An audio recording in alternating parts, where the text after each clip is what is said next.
Voilà, nous quittons Lourdes et nous rejoignons Cotonou, le Bénin, où s'achève la visite de Benoît XVI avec cette cérémonie de congé.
Les deux hymnes, celui du Vatican et l'hymne de la République du Bénin, viennent d'être exécutés pour cette cérémonie de congé du pape Benoît XVI. Le président Boni Yayi a 54 ans, c'est l'ancien président de la Banque ouest-africaine de développement. Il a été élu une première fois en 2006, une deuxième fois cette année. Et au cours de son discours où il recevait le pape à la résidence de la présidence, eh bien, il a affirmé qu'il ne briguerait pas un nouveau mandat, ce qui a été abondamment commenté par nos confrères journalistes du Bénin.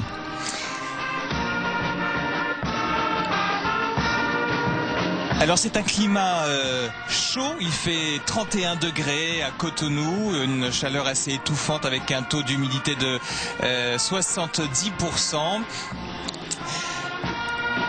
Cette chère terre de l'Afrique, on gardera le mot de la grande chancelière adressée à Benoît XVI en disant que vous êtes, pape, un ami sincère de l'Afrique. Et c'est cet ami qui est venu fouler le sol africain pour remettre l'exhortation apostolique post-synodale après le synode pour l'Afrique. Afrique Munus, l'engagement de l'Afrique. Un document qui comporte beaucoup de points qui avaient été soumis au Saint-Père par les pères synodaux, notamment le rôle de la femme. Dans ce document, le pape appelle les églises à valoriser l'implication des femmes dans la société, mais aussi dans l'église, notamment dans leur prise de responsabilité.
Voilà, dernier discours du président Boni Yayi.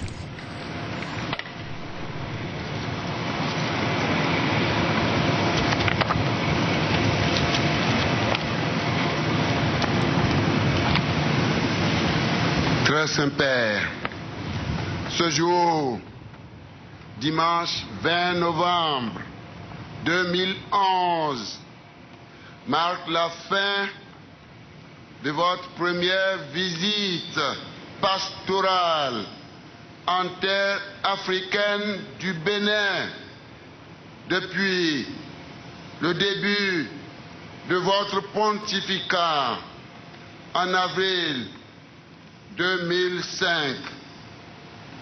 Cette visite, très Saint-Père, a été pour tout le peuple béninois et les fidèles catholiques venus d'horizons divers un moment privilégié de communion fraternelle et de partage.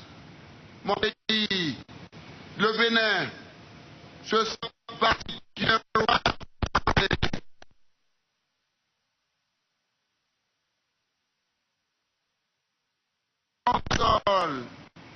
la visite d'un souverain pontife. J'y vois humblement le signe de divine bénédiction pour mon pays et c'est une grâce. Très Saint-Père, votre séjour vous a permis de mesurer la ferveur des églises, des peuples en Afrique et au Bénin. Les milliers de fidèles qui sont venus vous saluer et vous ovationner en sont le témoignage éloquent.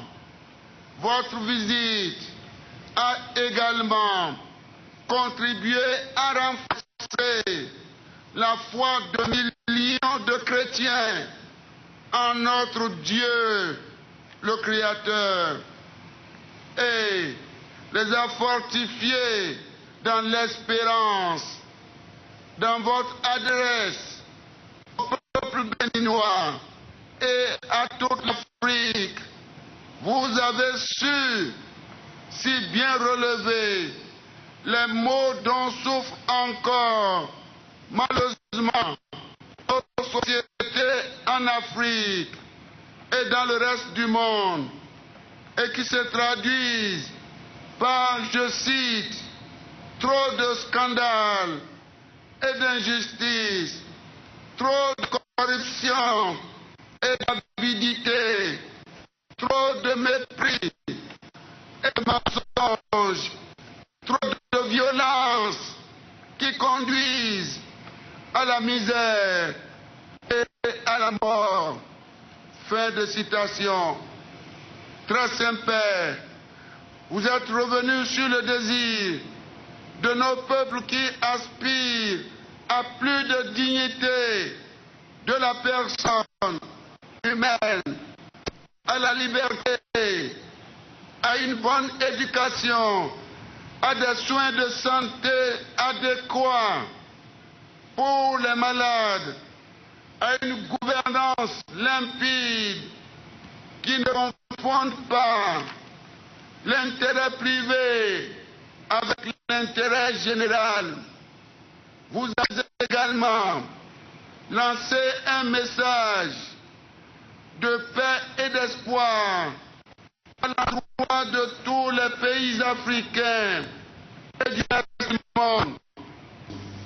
Vous avez insisté, très Saint-Père, sur le dialogue interreligieux qui favorise l'unité et la fraternité entre les peuples. Tous ces messages profonds constituent des enseignements majeurs et le peuple béninois saura en tirer le plus grand profit. Très Saint-Père, au moment où vous vous apprêtez à prendre congé de nous, je voudrais, vous assurer que la nation béninoise et notre continent, l'Afrique, ont suivi avec révérence et une grande attention l'exhortation apostolique issue de la deuxième Assemblée générale des évêques pour l'Afrique, tenue à Rome en 2009, et que vous avez délivrée au cours de la Sainte Messe que vous avez célébrée ce matin. Nous avons aussi eu le privilège et l'opportunité d'avoir avec votre sainteté des échanges fructueux, utiles et constructifs qui nous ont édifiés sur la portée de cette exhortation apostolique. Elle a surtout confirmé les idéaux de paix, de justice et indiqué les voies d'une réconciliation profonde entre les différentes composantes de la société africaine, quelles que soient leurs croyances et leurs conditions économiques et sociales. Elle a enfin démontré, très Saint-Père, si besoin en était, l'étendue du rôle de l'Église dans un monde en pleine mutation. Nous avons accueilli tous vos messages comme un encouragement à poursuivre nos efforts pour l'édification d'une Afrique raffermie dans la foi forte et prospère par le renforcement du dialogue interreligieux et l'appropriation des valeurs universelles d'amour, de pardon, de tolérance et d'équité, pour ne citer que celle-là.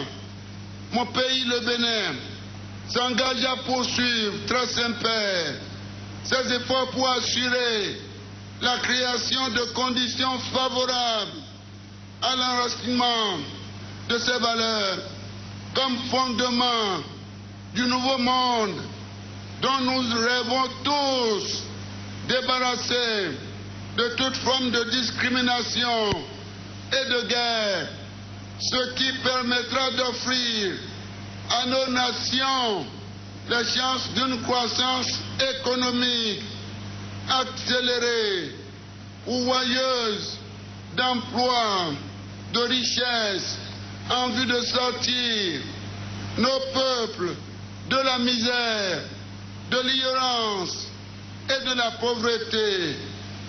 Très Saint-Père, les peuples africains, les chrétiens d'Afrique et au-delà, toutes les personnes qui ont soif des valeurs immortelles portées par le message du Christ, par ma voix, salue votre engagement et vos actions pastorales à la tête de l'Église universelle. Je salue très respectueusement et je souhaite que l'exhortation apostolique de Ouidah permette à l'Église d'ouvrir de nouveaux chantiers en vue de l'approfondissement de la parole de Dieu le Père et de l'évangélisation en Afrique. Au nom du peuple béninois, de son gouvernement, de toutes les délégations africaines qui ont été comblées par votre visite, et à mon nom personnel, je vous dis infiniment, très Saint-Père, merci, grand merci, et vous souhaite un bon voyage et un bon retour au Vatican. Alto gracias, que Dieu vous bénisse et vous accompagne, très Saint-Père.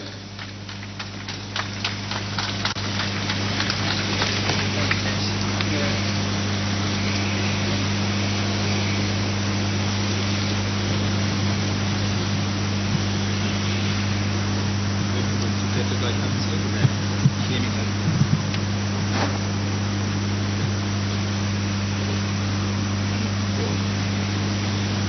Monsieur le Président, Éminence et Excellence, autorités présentes et chers amis, mon voyage apostolique en terre africaine s'achève. Je suis reconnaissant envers Dieu pour ces quelques jours passés avec vous dans la joie et la cordialité. Je vous remercie, Monsieur le Président, pour vos paroles courtoises et pour les multiples efforts consentis afin de rendre agréable mon séjour. Je remercie également les diverses autorités de ce pays et tous les volontaires qui ont contribué avec générosité à la réussite de ces journées. Je n'oublie pas l'ensemble de la population béninoise qui m'a reçu avec chaleur et enthousiasme. Ma gratitude va également aux membres de l'Église catholique, aux différents présidents des conférences épiscopales nationales et régionales qui ont fait le voyage, et naturellement de manière toute particulière aux évêques de Bénin. J'ai désiré visiter à nouveau le continent africain pour lequel j'ai une estime et une affection particulière, car j'ai l'intime conviction que c'est une terre d'espérance. J'en ai parlé d'ailleurs plusieurs fois déjà. D'authentiques valeurs capables d'instruire le monde se trouvent ici et ne demandent qu'à s'épanouir avec l'aide de Dieu et la détermination des Africains. L'exhortation apostolique Postinodale Afrigemunus peut y aider puissamment, car elle ouvre des perspectives pastorales et suscitera des initiatives intéressantes. Je la confie à l'ensemble des fidèles africains qui sauront l'étudier avec attention et la traduire en actes concrets dans leur vie quotidienne. Le cardinal Gantin, cet éminent béninois dont la grandeur a été reconnue au point que cet aéroport porte son nom, a participé avec moi à de nombreux synodes. Il a su leur apporter une contribution essentielle et appréciée. Puisse-t-il accompagner la mise en application de ce document. Durant cette visite, j'ai pu rencontrer diverses composantes de la société béninoise et des membres de l'Église. Ces nombreuses rencontres, si différentes dans leur nature, témoignent de la possibilité d'une coexistence harmonieuse au sein de la nation et entre l'Église et l'État.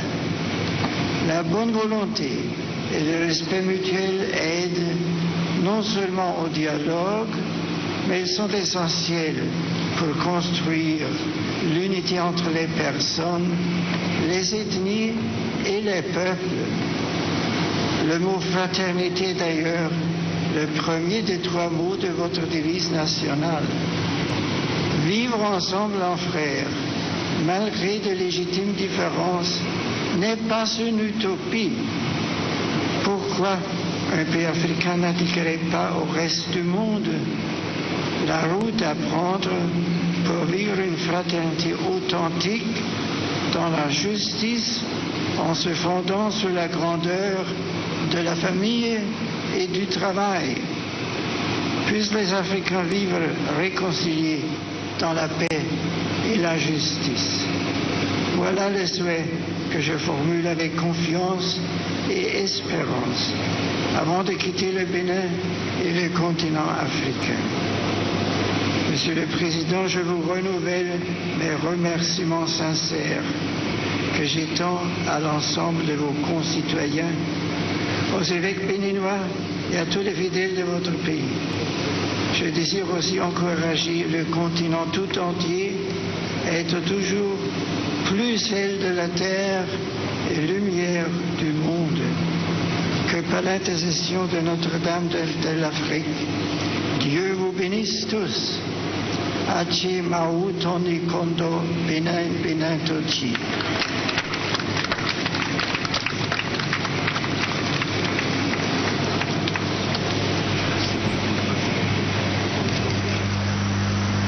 Voilà, c'est par ces quelques mots en langue fond, comme Benoît XVI l'a fait, pratiquement tous ses discours qu'il commençait ou terminait par ces quelques mots de cette langue traditionnelle qui est parlée par la moitié de la population du Bénin, mais aussi au Nigeria ou au Togo. Alors on retiendra cet appel dans ce discours à ce que les Africains vivent réconciliés dans la paix et la justice. Et puis cette idée, pourquoi un pays africain n'indiquerait-il pas au reste du monde la route à prendre pour vivre une fraternité authentique dans la justice en se fondant sur la grandeur de la famille et du travail. Effectivement, comme l'a rappelé Benoît XVI, le travail et la justice font partie des devises de ce pays que le pape a repris donc à son compte. Le chef de l'État présent à Bonéaï et de sa sainteté le pape Benoît XVI, voilà maintenant les civilités, c'est en quelque sorte la civilité de revoir. Et qu'est-ce qu'on peut retenir concrètement de ces deux messages du chef de l'État et du Saint-Père? Nous commençons par... Oh oui, il y a beaucoup de leçons qu'il faut tirer de ces deux discours. D'abord du chef de l'État et ensuite du Saint-Père. Eh bien, le chef de l'État, nous commençons par lui. Et il faut dire que cette visite a été un moment privilégié de communion et de partage, non seulement pour les Béninois, mais également pour tous les pays d'Afrique. Cette troisième visite papale au Bénin est un signe de bénédiction. Le chef de l'État a assez bien fait de le souligner. Et puis, cette visite a contribué à renforcer la foi de milliers de fidèles. Eh bien, il a également bien fait de souligner les mots. Le chef de l'État a dit que le Saint-Père a bien fait de souligner les maux dont souffre le continent africain aujourd'hui. Les mots, il les a cités et il s'engage à contribuer à renverser tout ce qui est reproché aujourd'hui à l'Afrique. Il a insisté sur le dialogue interreligieux, source de la paix. Eh bien, tous ces messages-là ont été bien accueillis. Et si je dois revenir au message du Saint-Père également, il a demandé, il y a quelque chose qui a fortement retenu mon attention, le Saint-Père a demandé aux autorités politiques d'accompagner la mise en application de ce document. Il s'agit bien sûr de l'exhortation. Cela rejoint un peu ce que nous disions tout à l'heure, et le Père disait que nous ne pouvions pas savoir tout ce qui s'est dit en coulisses entre le Saint-Père et les autorités politiques. Voilà qu'on vient de le dire aussi publiquement. Il faudrait vraiment que les autorités politiques s'approprient ce document et l'accompagnent. Voilà, merci à nos confrères de la télévision du Bénin. L'occasion de remercier l'Office de radio et de la télévision béninois pour les images, mais aussi le Tchitivu, le centre de télévisé du Vatican, et Télépatché, et également l'agence Immédia, notamment Antoine-Marie Zohar et Charles pour les informations que nous recevions sur place.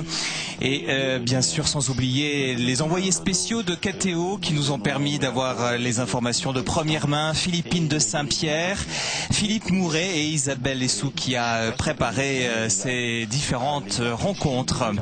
Alors revenons sur quelques mots importants de ce document, de cette exhortation apostolique Africae Munus. D'abord avec en préambule cette précision dans ce document du pape, à savoir voilà, c'est une feuille de route, dit en substance Benoît XVI, mais c'est à chaque église locale africaine eh bien, de la concrétiser, de se l'approprier, de la mettre concrètement en place, car on sait bien que les documents peuvent s'écrire et même pleuvoir, mais s'ils ne sont pas mis en acte, eh bien, ils ne servent pas à grand-chose. Alors, ce préambule du pape est intéressant. Alors, quelques thèmes importants, notamment une année de la réconciliation. Benoît XVI a repris ce thème qui faisait partie de la devise du Synode pour l'Afrique, la réconciliation. Pourquoi? Eh bien, ne pas proposer au niveau continental une année de la réconciliation pour demander à Dieu un pardon spécial pour tous les maux et blessures que les êtres êtres humains se sont infligés les uns aux autres en Afrique.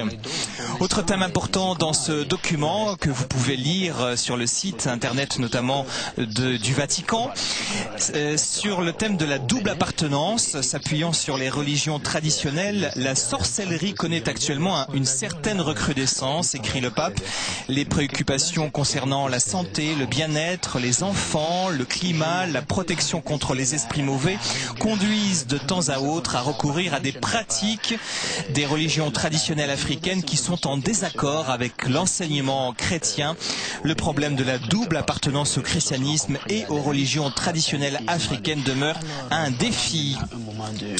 Autre thème abordé par le pape dans ce document, la peine de mort et le traitement des prisonniers. Les prisonniers sont des personnes humaines qui méritent, malgré leurs crimes, d'être traitées avec respect et dignité.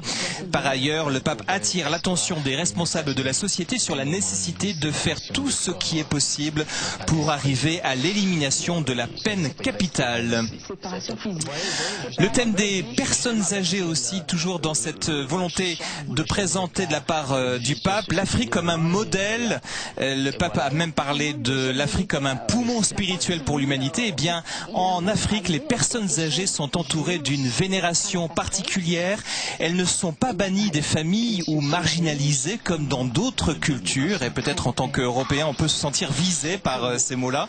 Eh bien, cette belle réalité africaine, écrit le pape, devrait inspirer les sociétés occidentales afin qu'elles accueillent la vieillesse avec plus de dignité. 4 ans, il est encore solide. Il tient bon. C'est très émouvant. C'est normal qu'ils tiennent bon. Et voilà. Enfin, terminons par le thème de la nouvelle évangélisation, alors que Benoît XVI salue une dernière fois le peuple de l'Afrique. La nouvelle évangélisation est une tâche urgente pour les chrétiens en Afrique, car eux aussi doivent ranimer leur enthousiasme d'appartenir à l'Église. Sous l'inspiration de l'Esprit du Seigneur ressuscité, ils sont appelés à vivre au niveau personnel, familial et social la bonne nouvelle de l'Évangile. Voilà, pour terminer, eh bien, remercions toute l'équipe de KTO qui a permis la diffusion de ces 3 jours de voyage du pape au Bénin. En diffusion, Nicolas Robert Naudin, Fabien Juignet, Pierre Cesbron. Au son, Benoît Zimmermann, Benoît Gillon. Pour le résumé des directs, les différents flashs que vous pouvez retrouver sur le site internet, Carole Delafont, Laure Viala, Stéphanie Dupasquier, Arnaud Géman, nos envoyés spéciaux que nous avons déjà cités. Et puis, pour le site internet, Laurent Stemler. Donc tous les flashs, mais aussi les directs, bien vous pouvez retrouver, vivre ensemble à nouveau ces moments forts du voyage du pape au Bénin sur le site internet ktotv.com. Prochaine diffusion d'un événement avec Benoît XVI, ça sera mercredi prochain, l'audience générale du mercredi retransmise en direct de Rome. Bonne soirée. Ouais. Le soulagement.